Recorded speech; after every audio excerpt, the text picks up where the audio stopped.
So, you, the Grovyle, and your partner Pokemon are put up to be executed.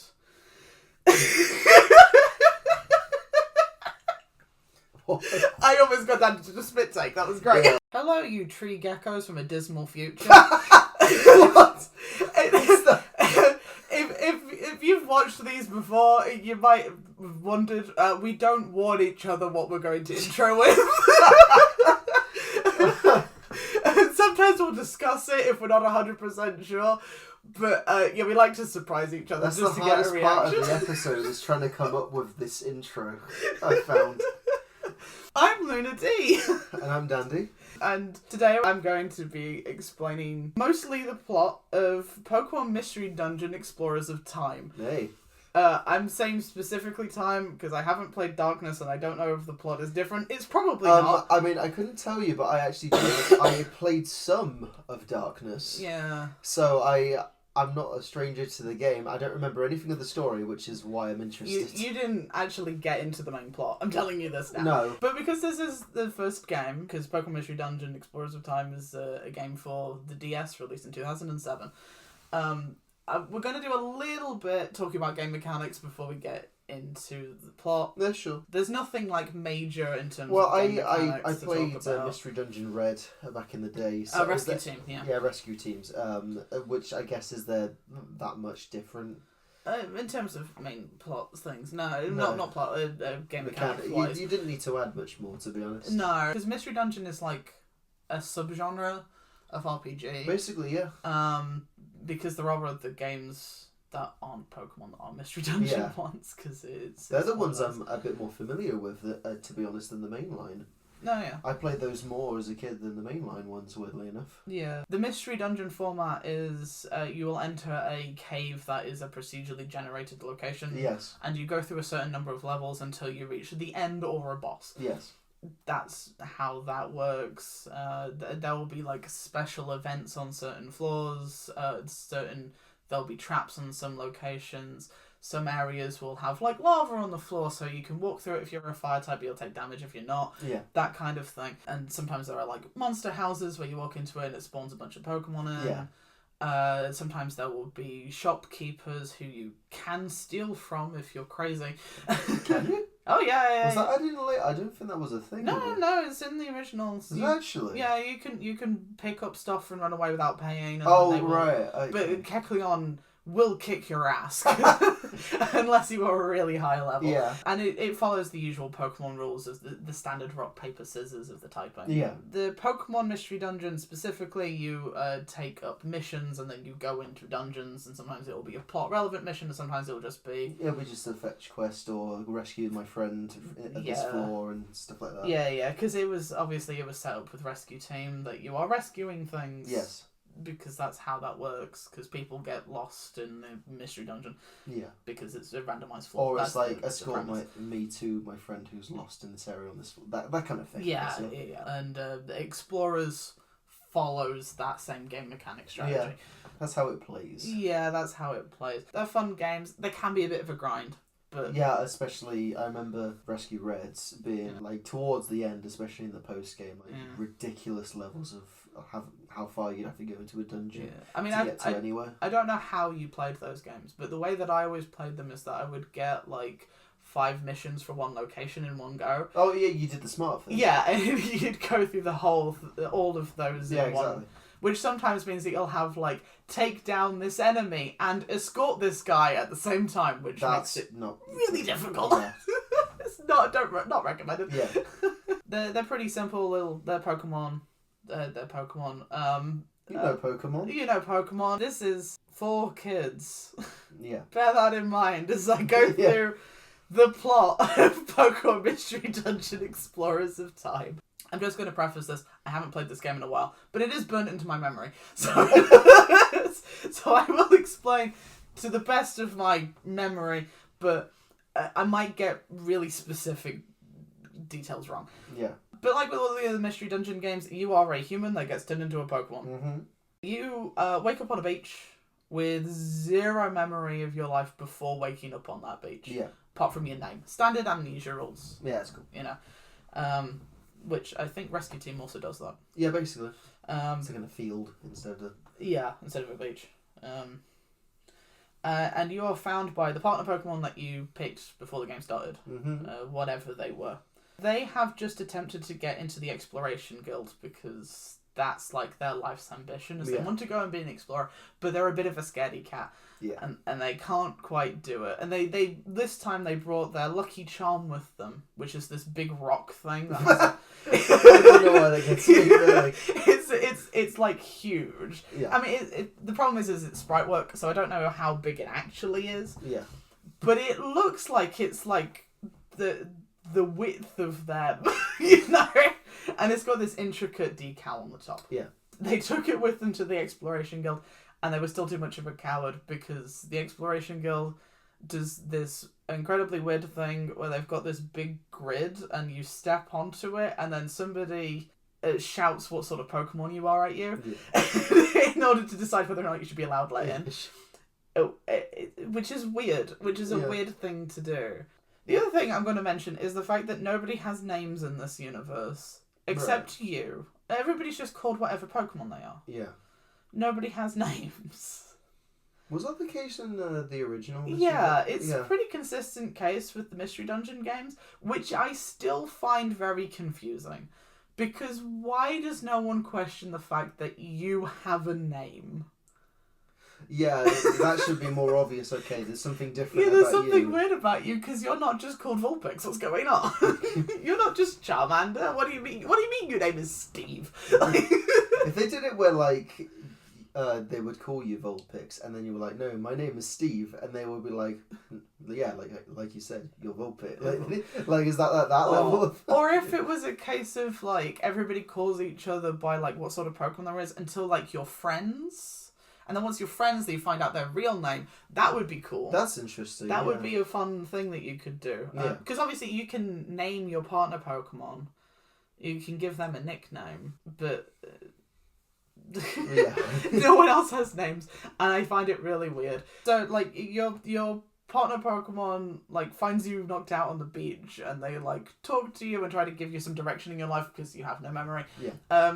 They talk you into joining the Exploration Guild with the vague idea that maybe you'll see a thing when you're out there exploring that'll trigger your memory. Yeah. And they just want to join because they want to join. Yeah, why not? So, you know, you've got nothing better to do, you may as well. So over time you, like, steadily work your way up the rankings and you get to know the other members of the Exploration Guild. Yeah. And they come to, like, know you and trust you and you'll do, like, jobs around the base. Okay, cool. But yeah, so you steadily build up, you get, like, a reputation around the town of being, like, a relatively reliable, like, teammate, whatever. The people come to know, like, you build up your ranking within the exploration team and stuff like that. At some point, you are introduced to the concept of time gears. Right. The time gear is a physical object that exists within the world, that exists within, like, a certain region, and it maintains the flow of time in that area. Okay. It's a physical thing that exists. You also get told about, like, this really well-known and respected explorer called Dusk Noir. Yeah. Who's travelling around the world doing good deeds and being seen as, like, this great hero. Yeah. There's then, like, a cutscene during the night of, like, a stormy sky and a Grovyle talking about his plans to steal a thing. Okay. And I think you might even see him steal the time gear. I'm trying to remember in that cutscene. Okay. But you hear about a time gear being stolen, and that means that the flow of time in that area stops. Now, what that means is kind of ambiguous. It seems to lock it in a permanent night time, and it doesn't freeze the things that live there. So, like, the Pokemon that live in an area where the time is frozen, they're still, like, living their lives relatively normally, but it's now, like, perpetual night. Okay. So, like, you hear about this time gear being stolen, everybody goes, oh my god, like, the world is going to end because somebody's going around stealing these time gears. Yeah. The time will get frozen. Mm-hmm. So, like, the Exploration Guild set up to try to find the other ones before they get stolen in order to protect them. At some point, you find where one of them is, and you go to there finding the Guardian that's meant to be there. These game came out just after Generation 4. So the Guardians of the Time Gears are the Lake Guardian spirits from 4, if you remember those. Miss Spirit, Azelf, and Uxie? Okay, yeah. They're the ones that look like Mew, but have 2 tails. Okay. And the different headpieces. So yeah, you go there with the idea of you're going to help keep the Time Gear safe, but the Guardian doesn't quite understand that, and they know that somebody's stealing shit, so they assume that you're stealing shit and you have to fight them. Okay. After you've fought them, Grovile turns up and goes, "Oh, well, you're knackered, I'm just going to steal it."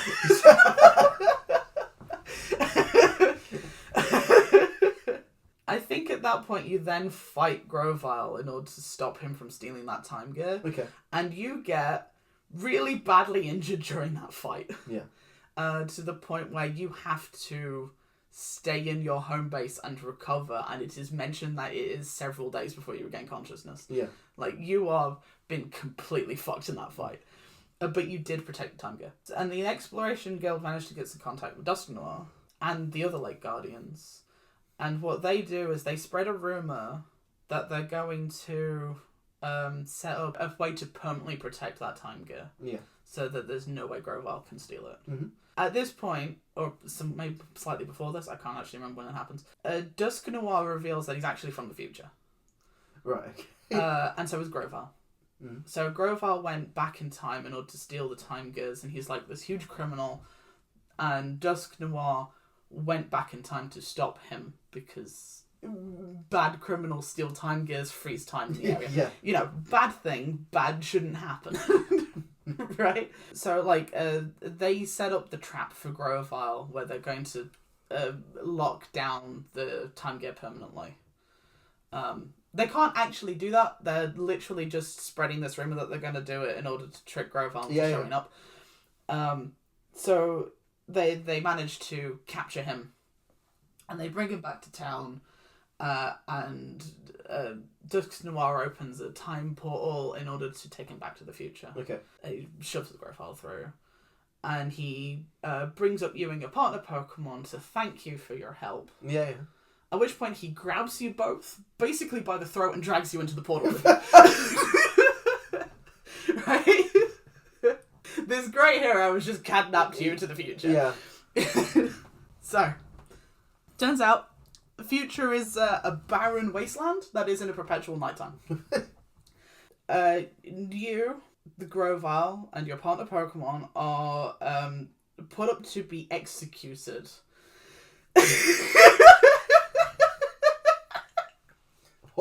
I almost got that into the spit take. That was great. Yeah, what? Yeah, you're going to be executed for your crimes against time. Yeah. So Grovile goes like, well, it doesn't matter what happens to me. I went back with my partner, and they are still there. Mm-hmm. And Dusknoir's like, oh, your partner, yeah. What's her name again? And Grovile then says your name. And your partner's like, well, that's them! And Grovile shits himself, essentially. It's just like, what do you mean that's them? No, my partner was a human. They were a human. I went back in time with a human. Yeah.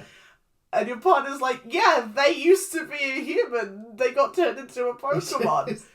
And Grovile's just like, well, shit. We have to escape. Yeah. Because now there is nobody... my partner isn't there, I have to go back. Yeah. And so, like, the three of you manage to work together to escape. Yeah. And you're running across this shithole landscape, right? Yeah. Where there is no plants anymore, because there's no sunlight. Everything is dead. It's a completely dead world. Rivers and streams aren't flowing anymore. Yeah. Like, because time has stopped. So, yeah, it turns out you were from the future, and you were working with Grovile to prevent this future from happening. Yeah. And you went back in time with him in order to gather the time gears because you need them to stop this from happening. Yeah. So the three of you get chased across the landscape. You've played Rescue Team. Yes. You remember, like, that bit where you get chased until you find Ninetales? Yeah, you're chased out of town and you basically trying to find the other legendary like birds. Yeah. You find Articuno, and yes, at the end you find Ninetales. You find Ninetales, but that sequence where you get chased across like different environments. That's what happens now. Right. Okay. In this game, but you can never go back to these locations because it's in the future. Well, that was the same with that as well. Yeah, it was one and done. Like, yeah, it was just like that. You're just running across that. Yeah. But it's you, your partner, and Grovar. Grovar's like an active teammate of this for this section. Yeah. Okay. So you're running across in order to find Celebi, the time travel Pokemon. Oh yeah. So basically, you're trying to find her so that she can help you go back in time again. Or go back to when your partner's from, because obviously he's been torn out of his time. Yeah. Yeah, so you manage to find Celebi, and Celebi gets you back just in time before Dusknoir finds you. Mm-hmm. And you end up back in town, and you have this, like, moment where you go like, well, what if everybody's gonna hate us because, like, we don't know what's happened here now. Yeah. We have no idea who we can trust. We don't know whether or not, like... They're siding with Dusknoir, or... Yeah, like... He's the hero. Yeah, like... So, like, we don't know what to do. So you end up, like, going to this cliff-top hideaway, and you hide there for a bit. Yeah. Until you eventually, like, build up the courage in order to go back to the Exploration Guild. Mm-hmm. Who are all incredibly relieved to see you. Like, there is no... like aggression or anything. They're all like, oh my god, you're alive. and you tell them like the whole story, and they go like, that makes sense, because when we put the time gears back, time didn't start again. Yeah. Like, they stayed stop in that area, so we knew something else was going on.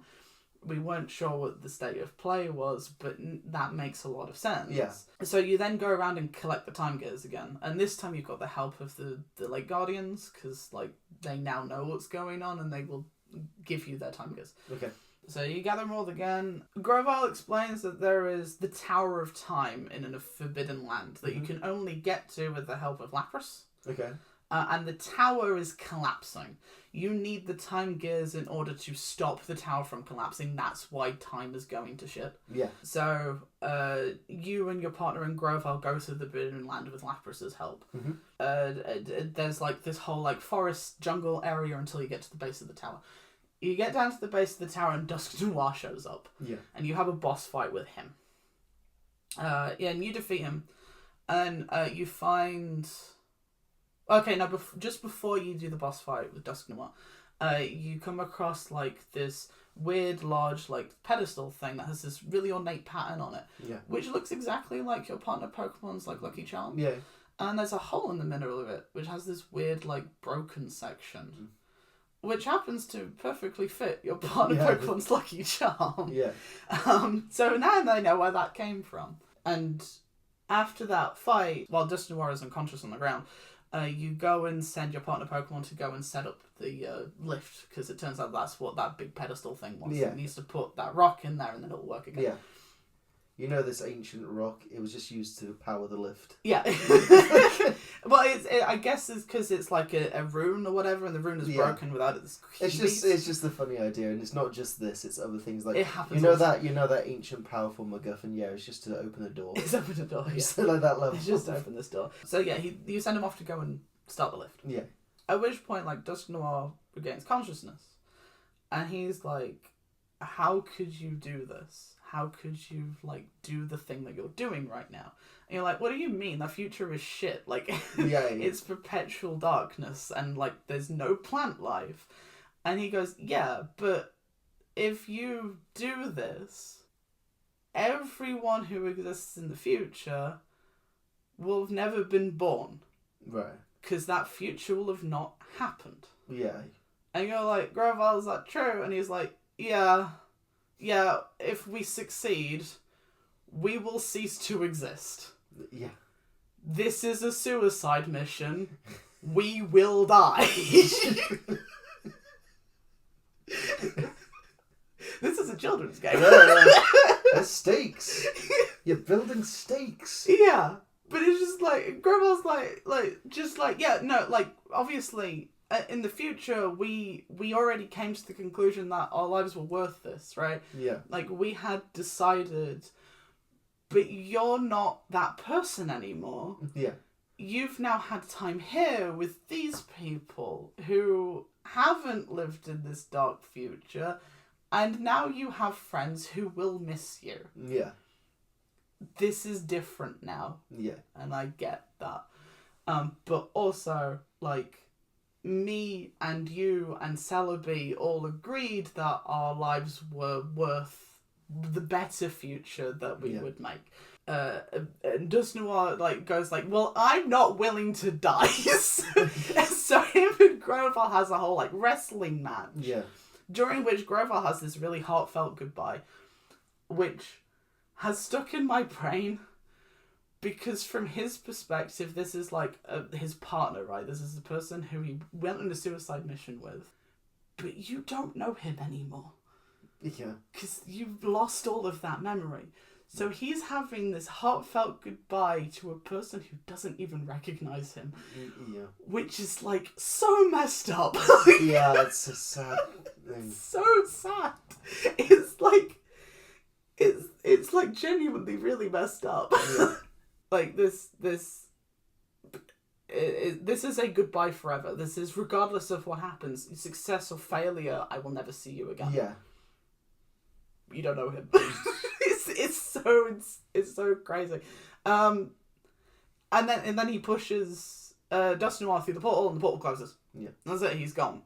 And your partner Pokemon comes back and it's just like, what happened? And it's just like, they're gone. And you don't tell them that you're going to die if you succeed. Right. Is that a choice or is that just this is happening? No, you just don't tell them. You don't say anything. Yeah. Which might be the right call, but... Oh, yeah. So yeah, your partner comes back, and is just like, all right, like the tower, let's do it. The lift is ready to go. We'll just like let's go do this thing and save the world. Yeah. With no idea that you're in a death march. No idea. So you and your partner climb up the tower. Yeah. Just the two of you now because Groval's gone, and the tower is like big because this is meant to be the last one of your of course. the main story. And you finally get to the top and you meet Primal Dialga. Dialga is the Pokemon of time. It's like the physical embodiment personification of time as a Pokemon.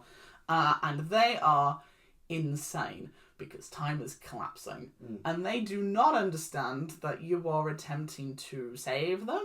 Mm. They just think that you are a thing they need to kill. Yeah.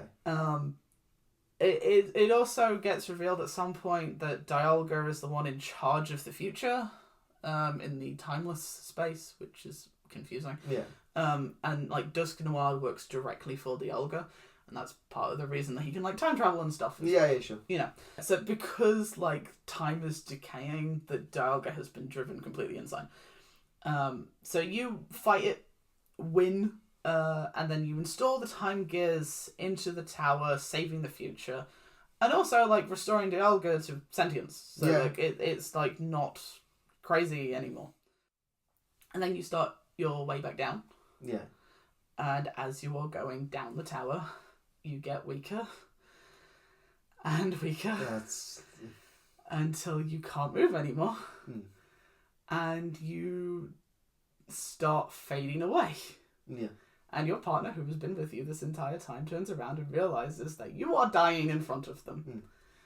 And they run to you and they go, no, you can't do this to me, you can't die. We have been together through so much, you cannot die on me. And you go, I'm sorry. Have a good future. And you're gone. Yeah. Roll credits. Your partner goes all the way back down the tower on his own, meets up with Lapras, who goes like, oh, there's only one of you now, that's, okay. Takes them back to town. They go back to town on their own. The rest of the credits roll. Yeah. And at the end of the credits, your partner goes back to the beach in order to have a because it's been a while. It's implied that it's been a little bit, and they've like had their mourning process, and they're like trying to say goodbye, but they can't do it. Yeah. And you reappear on the beach in order to do post game stuff. Yeah. I was gonna say, is that just cut post game, or is that meant to be like a perpetual cycle? No, like that's it. You exist again. Right. You are brought back after the credits roll.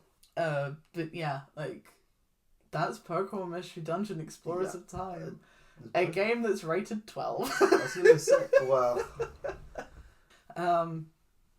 Yeah. No, it was just so like oddly existential. Yeah. And just really haunting. It was so haunting. In Explorers of Sky, they introduced episodes, which are like separate plot lines, like these mini stories. Mm-hmm. So they're like different members of like the explorations. Like so there's one like about Bidoof or whatever, and there's a Wigglytuff Swan. And, so there's loads of those, and then there's one that's about Grovyle after he's pushed Dusknoir back through the bottle. Yeah. And how like he goes to try to find Celebi again in order to like go back and help just in case, I guess. And he ends up finding Celebi, but it's too late by the time he's found them. Time has already been changed. You have already succeeded. Yeah. And they have this moment where Grovyle and Celebi sort of die together, like in each other's arms. Yeah. And then they also get revived. I feel like I understand it's a game and you want a post game. Yeah. However, having you just return undercuts all of that. Yes, it does. And it almost, I'm not going to say it feels like a cop out, but I don't know, it's almost like commit to how dark you are going to make it. But then unless they're saying like there is actually like a light at the end of the tunnel, kind of there's some hope at the end. I think that's the thing, right? It's like, because the problem is because this is a kids game. The problem is with doing and they did die because they succeeded in making the world a better place. Is it kind of suggests that you shouldn't bother making the world a better place because you'll die trying. You don't want to do that with kids. You want to do it like you can enjoy your future and do the right thing. Yeah. But like that's the thing, because there's like that's still that bit where you're climbing the tower. It's just like, if I succeed, I'm gonna die. Because there's no hint that you're gonna be revived when you succeed. It's just and when it like you do that thing where you die in front of your partner. And then it rolls credits. Like, you've got no way of knowing. Just the cut. You've got no way of knowing that, like, you're going to be brought back at the end of the credits. Yeah. So it does have the impact. Trust me, as a person who did play it as a kid, it has the impact. Yeah, oh yeah. Now, the Grovile's goodbye only hit me when I was older, when I realised just how messed up that was from his perspective. Like...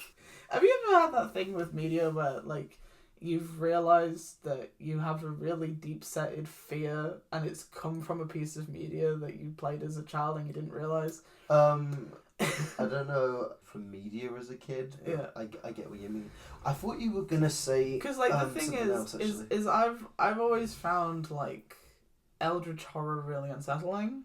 Where you, like, lose yourself, And the idea of being forgotten, really unsettling. Like, Alzheimer's and dementia, like, as a concept, scare the shit out of me. Well, no, I'm going to say my equivalent of that is dementia, where it's literally something that robs you of yourself. And exactly the same page, bro. Like, 100% same page on that one. Because, like, the losing yourself, like, rotting away inside your own body... is horrifying as a concept. And but the idea of other people, like, looking at me and not knowing who I am, like, somebody that I know really well not recognising me, also freaks me out. And this game is fucking why. Well, yeah, I mean, that's the thing. It did not clock to me exactly what was going on for Grovyle in that moment until I was thinking about it because last last year's Inktober, I did like fan art of stuff that I liked. Yeah. And I did Grovile from Mystery Dungeon Explorers. Yeah. And I was talking to somebody in the comment section of that art piece. And I had this moment of realization of just how messed up that goodbye was. Yeah. Like, I just had that moment of, oh shit, you don't know him. And he's saying goodbye to somebody who's known him his whole life. Yeah. Like, wow. Could you imagine that? Like, Yeah. I don't want to imagine that. That's bad. Yeah. But yeah, I love Pokemon Mystery Dungeon Explorers. I mean, yeah. I love this game just because of how. Because it doesn't. The weird thing is, it doesn't like go off the rails in an insane way. It goes off the rails with like basically one plot twist. Yeah. Which is you are from the future. Yeah, but like I genuinely I love this game. It's one of the there are very few games that I have played more than once, because most of the time once I've gone with the story, I'm done. I don't need to play it again. But there's like Pokemon Mystery Dungeon Explorers, Undertale, Persona 5. Yeah. Are the games that I have played through more than once. Yeah. And those are all games that I love. Yeah. Some games can have more of a takeaway than just I enjoyed it. Yeah. Well, when I say I enjoyed it, I mean like just like you're playing the thing and you're enjoying it. When there's actually a meaning or themes to it, it's why myself, like, you go back to some Silent Hills and like. I think depending on what walks of life you've come from or what experiences you've had, you take more away from that. Yes. That kind of thing. Yeah, like you get different things from different games. Takeaways, yeah. Yeah, depending on what life experience you have. I just like, I find it so interesting as like a game for a game for kids to have a plot that's like this dark and this. Yeah. Is like it's serious, but also because it's like time travel based, it doesn't like feel like it's too dark for kids. Yeah. But the more you think about it, the more like messed up it is to have a child in that situation. Like it's a wild ride. Yeah. A lot of people like probably wouldn't think that this was the plot of a Pokemon game. Yeah. The spin-offs tend to get weird in Pokemon. I think it's because they're under less scrutiny. And probably, yeah. That's where some of the interesting plot can be delved into. Yeah. I actually find it like impressive. It's like I really respect that they respect that the majority of people that will be playing it are kids. That will be the audience, the target audience. Yeah. And I just really respect that they have touched on themes that like the mainline games might not do, and that they're just introducing you to these things. I kind of wish that some of the other games would have the balls to touch on stuff like that, really. I guess like the weird thing about Pokemon is certain Pokemon like are referencing specific things. I've always respected like Cubone, right? Because like the thing is like people are really bad about like explaining death to kids. Yeah. And they're really bad at like articulating the fact that like, yeah, you will be sad and you're allowed to be sad and you're allowed to cry, but someday you will be better. Yeah. And that's the whole point of Cubone, right? It's like it's in mourning until it's a Marowak where it's overcome that pain. That's the concept. Yeah. And like so I've always like respected it as a mon because of that, because it's just like this little bit of reach out to a kid who might have even lost their parent, and nobody's really explaining like how grieving works, but there's this Pokemon who's there with them, and someday they're okay, so the kid knows that someday they'll be okay. You know, it's one of those things. I don't even know whether they did that on purpose, but it's there. But yeah, no, it's a trip. It's a trip. Yeah. And I recommend all of the Rescue Team games. Yeah. All the Mystery Dungeon games. Rescue Team got re-released for the Switch. Yeah. So that one's pretty playable. Unfortunately, Explorers I think is only obtainable on DS, and I don't know how much it is on it. I'd be real curious. In terms of general consensus, you know, with fans. Yeah. Is it up there in terms of fans loving it? Or? I have no idea. I've not. That's an looked interesting into question. It. I've not looked into it. I think it's one of those cult hits where it's like it feels like that. Not everybody's played it, but most of the people who have played if you know, it, you know. Yeah, it's one of those. Yeah. So if you can get a copy, then yeah. Yeah. You got Luna's recommendation. I recommend this. I recommend this game because it's a wild ride. Yeah. But no, check it out. Yeah. It's great. Yeah, Explorers is fun. Yeah. But anyway, where can we find you, Luna? You can find me on DeviantArt as LunaDandy, LunaDeaminac, where I do mostly fan art, but with some original artwork on there as well. I've been doing an Undertale fan comic for a long, long time, and that I'm still doing, and I will not stop.